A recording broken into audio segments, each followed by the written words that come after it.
बिस्मिल्लाहिर्रहमानिर्रहीम नहमदुहु व नसल्ली अला रसूलिल करीम अम्मा बाद। मेरे मोहतरम दोस्तों, अजीज़ साथियों, आज तमाम तरक्की के बावजूद आदमी दुखी है, आतंकित है। सुबह उठकर घर से निकलता है तो उसे अपनी हिफाजत का विश्वास नहीं होता। दिन भर अपनी ज़रूरतों का सामान कमाकर थका मांदा घर लौटता है तो सुख शांति के बजाय घर के अंदर कलेश मिलता है। और रोज़ का यही सिलसिला है, न घर में सुकून है न बाहर इत्मीनान। पूरी पृथ्वी मनुष्य के पापों के कारण कष्टों से भर गई। पति जुआरी शराबी हो गया, पत्नी गहनों और कपड़ों के लालच में गिर गई, जवान लड़के लड़कियां बच्चलन हो गए। इन सब कुकर्मों को देखकर बच्चे वक्त से पहले बालिग हो रहे हैं। यदि अंदर तक खोजेंगे तो बाहर से देवता नजर वाले सभ्य शिक्षित लोग अंदर से राक्षस रहेंगे। इंसान के भेष में आज रक्षम ही रक्षम फैले हुए हैं। आज इंसान बचाओ बचाओ चिल्ला रहा है, मगर बचने का तरीका कोई नहीं ढूंढ रहा। मेरे दोस्तों, अगर बचने का तरीका ढूंढना चाहते हो तो अल्लाह के नबी जनाब मोहम्मद सल्लल्लाहु अलैहि वसल्लम तरीका अपना दो। तुम्हें बचने का तरीका कि अल्लाह रब्बुल इज्जत ने ये जात बनाई दोस्तों कि जिससे सही रास्ता दिखाने वाला, कि सच्चाई को फैलाने वाला। मैं उस संसार की बात कर रहा हूं मैं दोस्तों, जिसने संसार की सृष्टि को रचा है।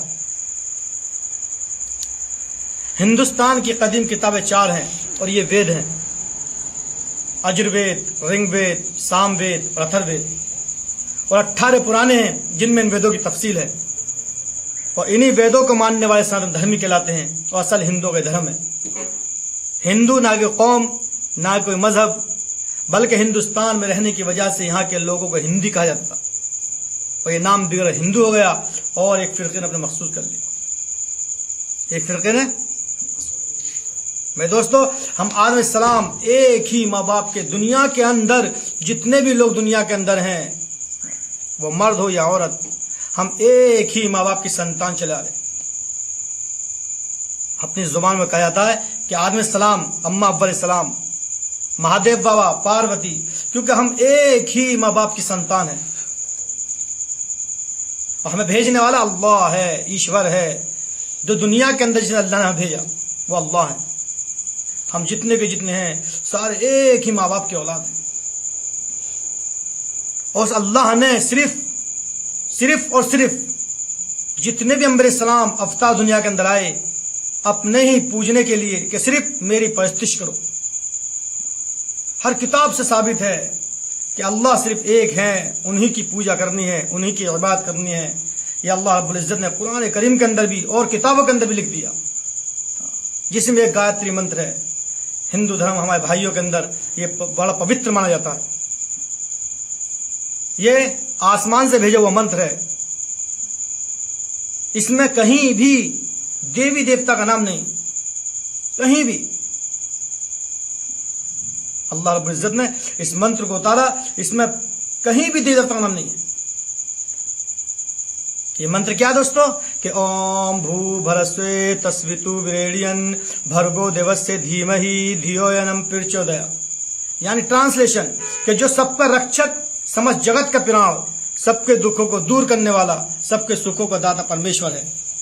वे सर्वव्यापक, सबको उत्पन्न करने वाला है। वे सर्वश्रेष्ठ और ग्रहण करने योग्य शुद्ध स्वरूप दिव्य गुणों के युक्त देव का प्रदान करते हैं, जो इंसान की बुद्धियों को उत्तम मार्ग से प्रेरित करता है। दोस्तों, ये है गायत्री मंत्र। किसी अल्लाह रब्बुल इज्जत ने किसी जमाने के अंदर उतारा। कुरान शाहिद है कि वमा अरसलना मिन क़ब्लिका मिन रसूलिन इल्ला बिलिसानि क़ौमिन लियुबय्यिनहु। कि कुरान करीम के अंदर अल्लाह जल्ल शाह पाक इरशाद है कि हमने जो रसूल भेजा उसको उसकी कौम की जुबान में अपना पैगाम देकर भेजा, ताकि वो आसानी समझ सके और बयान कर सके। वलिकुल्लि क़ौमिन हाद, और हमने हर कौम के अंदर हादी भेजा, एक राह दिखाने वाला भेजा। व इम मिन उम्मतिन इल्ला खला फ़ीहा नज़ीर, और कोई इंसानी जमात ऐसी नहीं जिसके अंदर अल्लाह की तरफ से कोई डरावना न गया हो। खुदावंद करीम ने किसी भी कौम को नबुव्वत की नेमत से महरूम रखा। हिंदुओं के अकीदे तहत अवतार, ऐश्वरी, पुरुष जितने दुनिया के अंदर आए वो सारे ही के सारे खुदा ही का पैगाम, ईश्वर का सच्चा संदेश लेकर आए। वो अवतार अपने अपने कौम की राह हिदायत बनकर आए, बस ज़्यादा खुद खुदा नहीं। बाद लोगों ने उनकी बात को माना, उस पर अमल किया, एक खुदा परस्तिश की, और बाज लोगों ने हाथ यानी कौम की बात पर गौर न देकर सिर्फ और सिर्फ उनको पूजना शुरू कर दिया, और वो खुदा परस्तिश से महरूम रहे और कुफर के अमलगार में जा पड़े।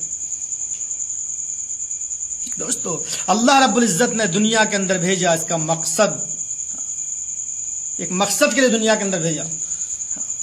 दुनिया खत्म होने वाली चीज है दोस्तों। असल जो जिंदगी है वो मौत के बाद आने वाली जिंदगी है। कैसा जिंदगी कि मौत के बाद वो जिंदगी आने वाली दोस्तों, वो इनफाइनाइट जिंदगी, कभी खत्म नहीं होगी, हमेशा में जिंदगी है। तो इसीलिए अल्लाह ने सारे आलम की इंसानियत के लिए कुरान करीम को भेजा। कुरान कयामत तक के लिए अल्लाह ने कॉन्स्टिट्यूशन है, कानून है, संविधान है, और इस कानून के अंदर, इस संविधान के अंदर अल्लाह की मदद, अल्लाह की गजब के कवानीन मिलते हैं। मैं दोस्तों, ये कुरान ये नहीं है कि मुसलमानों के लिए नहीं, सारे आलम की इंसानियत के लिए अल्लाह ने कुरान को भेजा। कुरान क्या है? ईश्वर की बाणी। दोस्तों, कुरान जो अल्लाह की तरफ से भेजा हुआ है सारे आलम के इंसान के लिए, क्योंकि अब आखिरी कुरान, इसके बाद कोई किताब नहीं, आखिरी नबी कोई नबी नहीं, आखिरी उम्मत कोई उम्मत नहीं, आखिरी उम्मत कोई उम्मत नहीं। अब कुरान के बाद कोई कुरान नहीं, कि क़यामत तक अल्लाह ने ये कुरान उतार दिया, कि कुरान के अंदर अल्लाह ने हिकमत भरी बातें हैं, कि हर चीज की हिकमत अल्लाह ने कुरान के अंदर रखी। और कुरान दोस्तों, कुरान पर अमल करना ये प्रैक्टिकल लाइफ है, कि हमेशा इस पर अमल करना है। अमली जिंदगी का नाम, कि हमारी जिंदगी जो गुजर रही है वो गलत रास्ते हटकर अच्छे रास्ते की तरफ आ जाए।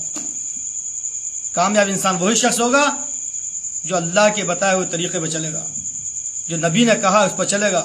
अल्लाह क़यामत तक उसे कामयाब कर देंगे। अल्लाह रब्बुल इज्जत हमें अमल की तौफीक अता फरमाए। वाखिर दाम।